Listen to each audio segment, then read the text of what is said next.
Benefit பண்ணலாம் அப்படின்னு சொல்லிட்டு நம்ம இந்த நீர்நிலைகள் இருந்தால் எப்படி ஆடு மாடெல்லாம் வந்து வளர்த்து அது மூலமாக நமக்கு பெனிஃபிட் இருக்கும். ரொம்ப கிளியராக சொன்னார் சார். இப்போ நார்மலாக வந்து நம்ம ஒரு பேங்க்கில் போகிறோம், ஸ்டாக்கில் போடுறோம் அப்படின்னா நமக்கு 12 to 15% மேக்ஸிமம் 20% ரிட்டர்ன்ஸ் இருக்கும். இந்த மாதிரி நமக்கு ஒரு லைஃப் ஸ்டாக் ரியரிங் மூலமாக 100%, 1000% அளவுக்கு நம்ம ரிட்டர்ன்ஸ் இருக்குன்னு சொல்லி அவங்களுக்கு புரிய வச்சு இந்த ஒரு நீர்நிலை மூலமாக என்னென்ன பண்ண முடியும்னு அவரோட நாலேஜை வந்து கொடுத்துருக்காரு. இந்த மாதிரி ஒரு ஈவெண்ட் பண்ண போகிறோம் அப்படின்னு சொன்னோன்னா பாரதாசன் யூனிவர்சிட்டி ஒரு ரோட் ட்ராட் வந்து இவங்க கிளப்லாம் ஸ்பான்சரு.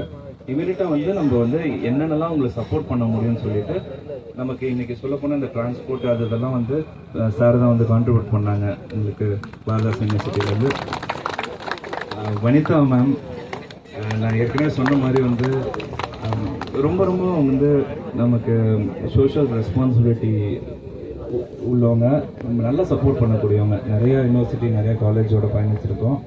இவங்க வந்து என்ன வேணும் சொல்லுங்கள், உடனடியாக பண்ணுறேன் அப்படின்னு சொல்லிட்டு இமீடியட்டாக அந்தளவுக்கு சப்போர்ட்லாம் ரொம்ப நாளாக பண்ணிகிட்டு இருக்கோம் நம்ம உங்கள் காலேஜ்.